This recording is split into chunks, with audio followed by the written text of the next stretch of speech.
मनन है कृतिकार का, तप ही साधन तप ही कारण, जीव के उद्धार का। व्रत है तृप्ति व्रत है निष्ठा, दर्श है ओंकार का, दर्श है ओंकार का।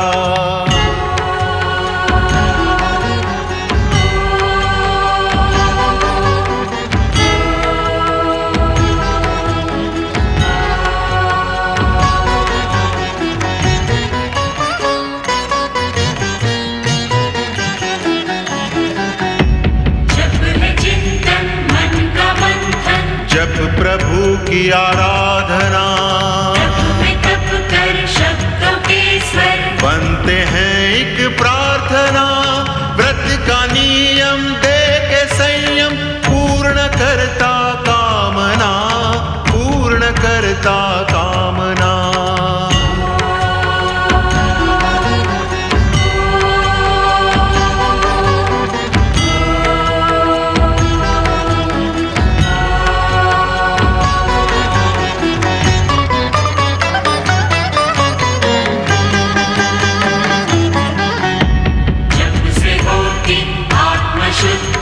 होती निर्मल भावना, तप का प्रभु शरण में, नम्र सी एक वंदना। व्रत के तप से निकट आए, कष्ट ना कोई यातना, कष्ट ना कोई यातना।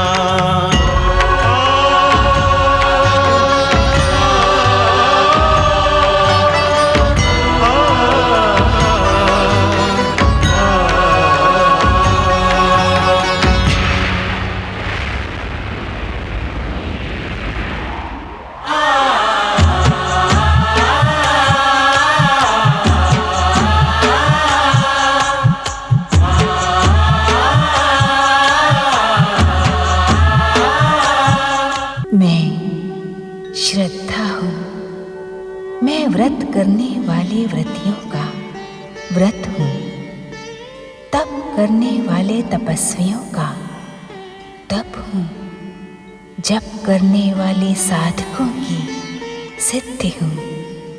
मैं श्रद्धा हूँ, मन की आस्था, हृदय का सत्य और रहस्यों का रहस्य मैं ही तो हूँ। मैं श्रद्धा हूँ। महादेवी लक्ष्मी की जिज्ञासा को भगवान विष्णु संतुष्ट करते हैं। महाराज मनु उत्तानपाद को दुविधा त्याग कर प्रजा के कल्याण के लिए अपनी अंतरात्मा का अनुसरण करने का परामर्श देते हैं। राहु को प्रताड़ित करते हुए शनिदेव शुक्राचार्य को विष्णु विरोधी अभियान में सम्मिलित करते हैं। जय जय कैलाशपति, हर हर महादेव। जय जय कैलाशपति, हर हर महादेव। शनिदेव, आप अपनी बात कहने में हम भूमिका की आवश्यकता नहीं समझते शुक्राचार्य। हम आप ही को आदेश देने आपके आश्रम जा रहे थे। आदेश? कैसा आदेश शनिदेव? क्या शिव आराधना करते करते आपकी स्मरण शक्ति क्षीण हो गई है शुक्राचार्य? क्या आपको अपने सम्मान की तनिक भी चिंता नहीं है? अथवा असुर जाति के विरुद्ध दुष्ट देवताओं के षड्यंत्र में आप भी सम्मिलित हो गए हैं? मैं कुछ समझा नहीं शनिदेव। दैत्य गुरु, स्मरण करे उस दिन का जब वैकुंठ के महासम्मेलन में आपका घोर अपमान हुआ था। छलिया विष्णु ने आपको शुक्रदेव से शुक्राचार्य बना दिया। तब शनिदेव के अतिरिक्त संसार में दूसरी और कोई शक्ति आपके सहायता के लिए खड़ी नहीं हुई थी। भयानक अपमान का वो दिन मैं कदापि नहीं भूल सकता शनिदेव। शुक्राचार्य, आप दैत्य जाति के उत्थान की बात कैसे भूल गए? आपने ये कैसे स्वीकार कर लिया कि जब तब व्रत की शक्ति का भाग मात्र देवताओं को मिले? हमने ये कदापि स्वीकार नहीं किया शनिदेव। शुक्राचार्य, आपकी करनी और कथनी में अंतर है। या तो आप शिव आराधना का पाखंड कर रहे हैं या दैत्य जाति के साथ छल। शुक्राचार्य, पाताल लोक में दैत्य जाति अचेत पड़ी है और दैत्य गुरु शिव आराधना में लीन है। शिव आराधना में शुक्राचार्य, क्या आपको ऐसा नहीं लगता कि ऐसा करके आप मानव जाति का अपमान कर रहे हैं? शनिदेव, हम आपसे पहले भी निवेदन कर चुके हैं कि शिव असुरों के एकमात्र आराध्य हैं। उनके विरुद्ध कुछ भी कहना या सुनना मेरे लिए अनुचित है। शनिदेव, कृपा कर मेरे सन्मुख शिव निंदा ना करें। दैत्य गुरु शुक्राचार्य, ऐसा प्रतीत होता है कि हमारे आगमन पर आप प्रसन्न नहीं हैं, तो आपसे कुछ भी कहना व्यर्थ है। ऐसा नहीं है शनिदेव। संसार की समस्त विध्वंसक शक्तियों के स्वामी शनिदेव के आगमन पर भला हम प्रसन्न नहीं होंगे, किंतु मेरे मन में एक दुविधा है शनिदेव। दुविधा? दुविधा तो शिव आराधना की है ना? दैत्य गुरु शुक्राचार्य, आप अपना जीवन शिव आराधना को समर्पित कर पातालवासी असुर जाति के साथ भयानक छल कर रहे हैं। यदि आप में तनिक भी स्वाभिमान शेष है तो अपने दैत्य गुरु के कर्तव्य का निर्वाह करें, अन्यथा अन्यथा अन्यथा क्या शनिदेव? अन्यथा अन्यथा हम असुरों के उत्कर्ष का कोई और उपाय सोचेंगे। तब दैत्य गुरु शुक्राचार्य की दैत्य गुरु की पदवी संकट में पड़ जाएगी।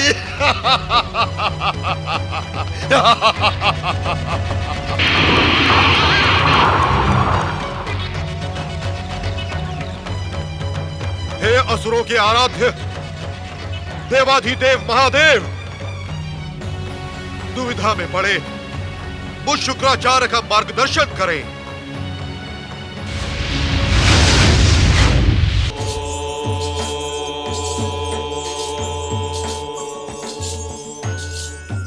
ओम नमः शिवाय, ओम नमः शिवाय, बम बम भोले नमः शिवाय, हर हर भोले नमः शिवाय, ओम नमः शिवाय, ओम नमः शिवाय, बम बम भोले नमः शिवाय, हर हर भोले नमः शिवाय, ओम नमः पति शिवाय, परमेश्वराय नमो नमः।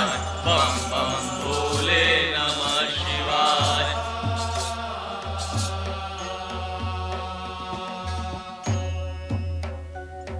देवादिदेव महादेव एवं महादेवी पार्वती की, विश्वेश्वर शिव और विश्वेश्वरी शिवा की।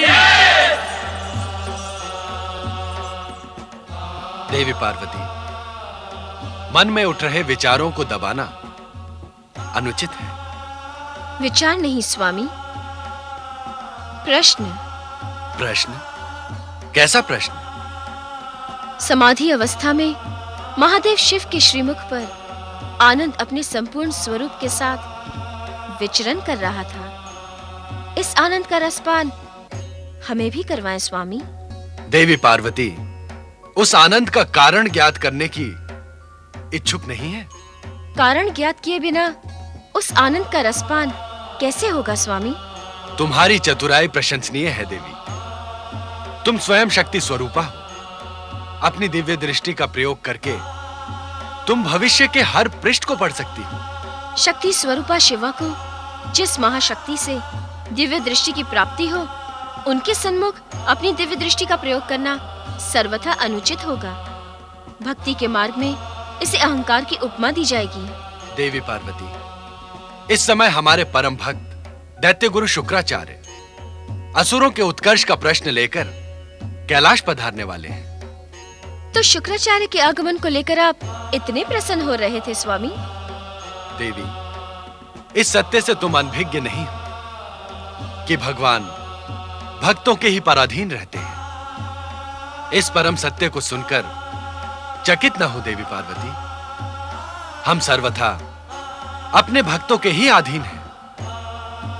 देवी, जो भक्त स्त्री पुरुष, ग्रह, पुत्र, गुरुजन, प्राण, धन, इहलोक और परलोक के समस्त बंधनों को तोड़कर हमारी शरण में आता है, हम उसे छोड़ने का विचार भी कैसे कर सकते हैं? सत्य तो यह है देवी कि भक्ति रस के परम आनंद में डूबे भक्त ही भगवान का स्वरूप धारण कर लेते हैं, और तब हम में और उनमें तनिक भी अंतर नहीं रह जाता। स्वामी, क्या दैत्य गुरु शुक्राचार्य की भक्ति इस चरम सीमा तक पहुंच गई है? भक्त को उसकी भक्ति का प्रतिफल देने के साथ ही उसे भक्ति की चरम सीमा का मार्ग दिखाना भी तो भगवान का ही कर्तव्य है। शुक्राचार्य हमारा परम भक्त है। हमारी अभिलाषा है कि आज वो आपसे भक्ति की दीक्षा ग्रहण करे। जैसी आपकी आज्ञा स्वामी। हर हर महादेव, हर हर महादेव। ओम नमः शिवाय, ओम नमः शिवाय। शुक्राचार्य, इस समय कैलाश पर आप ही की चर्चा चल रही थी। महादेवी, हमारे आराध्य देवादिदेव शिव अंतर्यामी और सर्वज्ञ हैं। महादेव, सूर्यपुत्र शनिदेव ने स्वयं हमारे आश्रम में प्रकट होकर हमसे दैत्यों और असुरों के उत्कर्ष का अनुरोध किया है। मैं निर्णय नहीं कर पा रहा हूं कि मेरा क्या करना उचित होगा। मेरी दुविधा का शमन करें महादेव। दैत्य और असुरों के उत्कर्ष के संबंध में आपके क्या विचार हैं देवी पार्वती? दैत्यों और असुरों के उत्कर्ष का अर्थ है देवताओं और मनुष्यों पर संकट। मैं ऐसी स्थिति के पक्ष में नहीं हूं स्वामी। दैत्य गुरु, तामसिक और विध्वंसक विचारों का विस्फोट हम त्रिदेवों के विरुद्ध करना ही शनिदेव के जीवन का प्रमुख उद्देश्य है। इस समय हम आपको शनिदेव के द्वारा भ्रमित न होने के लिए सावधान करते हैं। महादेव, क्या दैत्यों और असुरों का उत्कर्ष आपको इष्ट नहीं है? कैलाशपति, क्या वे सदा पाताल के अंधकार में अचेत पड़े रहेंगे? क्या जीवन पाकर भी उनका जीवन सदा अचेत रहने को अभिशापित रहेगा? क्या भविष्य दैत्य गुरु शुक्राचार्य पर संसार की सबसे वीर जाति को जागृत न करने का आरोप नहीं लगाएगा? उत्तर दे महादेव, उत्तर दे। अपने आराधक शुक्राचार्य की दुविधा का अंत करें, उसके कर्तव्यों का निर्धारण करें महेश्वर। शुक्राचार्य, यह सतयुग का भक्ति प्रधान समय है। इस युग में श्रद्धा और भक्ति की महानता विकसित होगी। महेश्वर की भक्ति और श्रद्धा को इस शुक्राचार्य ने अपने हृदय में बसा कर रखा है, किंतु दैत्य गुरु होने के कर्तव्य का वो क्या करे? दैत्य गुरु, कर्म का मार्ग भक्ति से विपरीत नहीं है। अर्थात भगवान में अनन्य प्रेम का नाम ही भक्ति है। प्रेम की चरम सीमा का नाम ही भक्ति है। प्रेम के समर्पण से भक्ति के पूर्ण रूप को प्राप्त जब आराधक और आराध्य एक हो जाए, जब भक्त की हर मनोकामना समाप्त हो जाए, उसका हर एक क्षण प्रभु को समर्पित हो जाए, तब भक्त और भगवान में कोई अंतर नहीं रहता। भगवान ही भक्त बन जाते हैं और भक्ति भगवान बन जाती है। धन्य है, धन्य है, धन्य है महादेवी। आपने ये भक्ति का अमर संदेश कहना बंद क्यों कर दिया? कहें, कहें महादेवी, कहें। मुझ जैसे अज्ञानी को भक्ति का अमृत मार्ग दिखाएं। महादेवी, मुझ जैसा पापी, स्वार्थी, चाटुकार मित्रों से घिरा रहने वाला शुक्राचार्य भक्ति की चरम सीमा तक कैसे पहुंच सकता है? कहीं महादेवी। दैत्य गुरु, भक्ति एक ऐसा तत्व है जिसके द्वारा जीवन के हर मार्ग पर हम चरम सफलता प्राप्त कर सकते हैं। विषय अर्थ का हो अथवा धर्म का, माया का हो अथवा मोह का, काम का हो अथवा मोक्ष का। एक भक्त ही समस्त विकारों से मुक्ति पाकर परमात्मा में विलीन हो सकता है। आप अपने कर्मों को निर्भय होकर प्रभु के चरणों में समर्पित करते जाएं। वे कर्म भी अमृत के समान मीठे होकर भक्ति से पूर्ण हो जाएंगे। महादेवी, एक भक्त भक्ति को पा कैसे सकता है? शुक्राचार्य, भक्ति को प्राप्त करने का एकमात्र मार्ग है समर्पण। किंतु विद्वानों ने भक्ति रस की चरम सीमा तक पहुंचने के 9 मार्ग भी बताए हैं। वे कौन से मार्ग हैं महादेवी? प्रभु महिमा का श्रवण, कीर्तन और प्रभु नाम स्मरण द्वारा, प्रभु की चरण सेवा, अर्चना और वंदना के द्वारा, दास्य भाव से, सांख्य भाव से और आत्म निवेदन द्वारा प्रभु चरणों में श्रद्धा सुमन अर्पित करना ही भक्ति की चरम सीमा तक पहुंचने के मार्ग हैं। आपके श्रीमुख से परम भक्ति का अमर रहस्य सुनकर शुक्राचार्य धन्य हो गया महादेवी। महेश्वर, शुक्राचार्य अपने कर्मों को आपके चरणों में समर्पित करता हुआ आपके संकेत की प्रतीक्षा करेगा। यही उचित होगा दैत्य गुरु। इस समय श्रद्धा और भक्ति को ही समर्पित रहे। असुरों की भूमिका प्रारंभ होने के समय हमारा संकेत आपको अवश्य प्राप्त होगा, किंतु उस समय भी असुरों को संयमित रहना होगा। दैत्य और असुर सदा सदा अपने आराध्य महेश्वर के दिखाए मार्ग पर ही आगे बढ़ेंगे। अब मुझे आज्ञा दे परमेश्वर।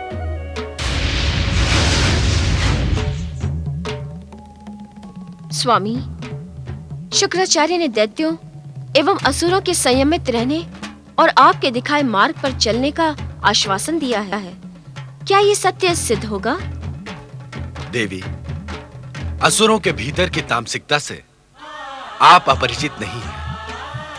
शक्ति और वरदान प्राप्त करते ही वे स्वयं को सर्वश्रेष्ठ समझने लगते हैं। इसी कारण दुष्ट और तामसिक शक्तियों के अंत का कारण उनका अहंकार ही बन जाता है। अहंकार ही तामसिक शक्तियों के अंत का कारण बनता है। महादेव का ये कथन पूर्ण सत्य है। अपने अहंकार से भ्रमित अहंकारी भले ही कुछ समय के लिए स्वयं को सर्वश्रेष्ठ समझने लगे, किंतु उसका अंत सुखमय नहीं हो सकता। वहीं इसके विपरीत विनम्र स्वभाव और प्रभु में आस्था रखने वाले पुरुष भले ही कुछ समय के लिए दुखद अवस्था में रहें, किंतु उनका अंत शुभकारी ही होता है। भगवान विष्णु के परम भक्त और निरअहंकारी महाराज उत्तानपाद गंभीर विचारों में ध्यान मग्न अपने रथ पर बैठे चले जा रहे हैं कि अनायास ही उन्हें वातावरण में गूंजता शनिदेव का स्वर सुनाई पड़ता है। ठहर जाओ उत्तानपाद, आगे बढ़ने से पहले शनिदेव का आदेश प्राप्त करो, उसके पश्चात कोई निर्णय करो। दुष्ट उत्तानपाद, मूढ़ बुद्धि, तुमने शनिदेव के आदेश की अवहेलना की है। अब तुम शनिदेव के इच्छा के बिना आगे नहीं बढ़ सकते।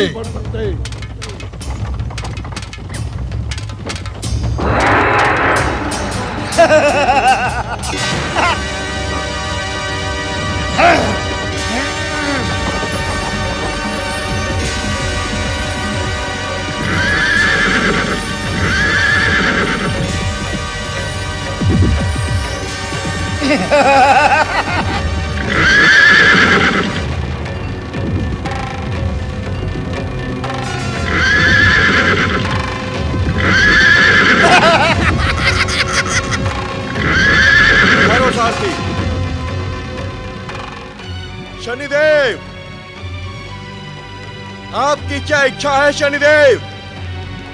आप इस प्रकार मेरा मार्ग क्यों अवरुद्ध कर रहे हैं? कृपा करके प्रकट हो शनिदेव, प्रकट हो।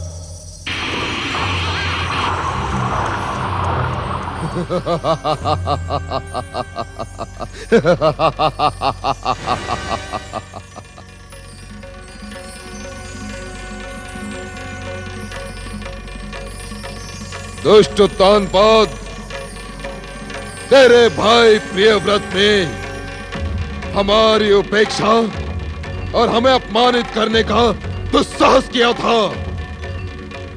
तुम मनुवंशियों को अपनी विष्णु भक्ति पर अभिमान है ना, जबकि हमारा ब्रह्मा, विष्णु, महेश और अन्य देवताओं के साथ बैर इस संसार में किसी से छिपा नहीं। शनिदेव, आप परम शक्ति संपन्न हैं और स्वयं देवता हैं। इस प्रकार किसी का मार्ग अवरुद्ध करना आपको शोभा नहीं देता। यदि आप अन्यथा ना ले तो एक प्रश्न पूछूं? अवश्य पूछो। क्या दिव्य शक्ति संपन्न शनिदेव मेरे अग्रज भाई प्रियव्रत से भयभीत हैं, जो अपनी शक्ति का प्रदर्शन करने मेरे सन्मुख उपस्थित हुए हैं? मनन है कृतिकार का, तप ही साधन तप ही कारण, जीव के उद्धार का। व्रत है तृप्ति, व्रत है निष्ठा, दर्श है ओंकार का, दर्श है ओंकार का।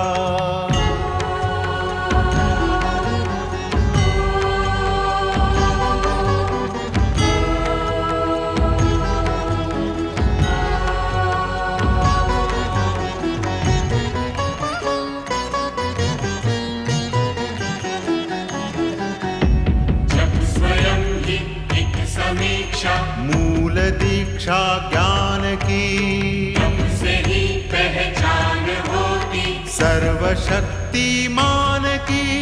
व्रत ही देता हर एक जन को सच्ची शिक्षा ध्यान की, सच्ची शिक्षा ध्यान की।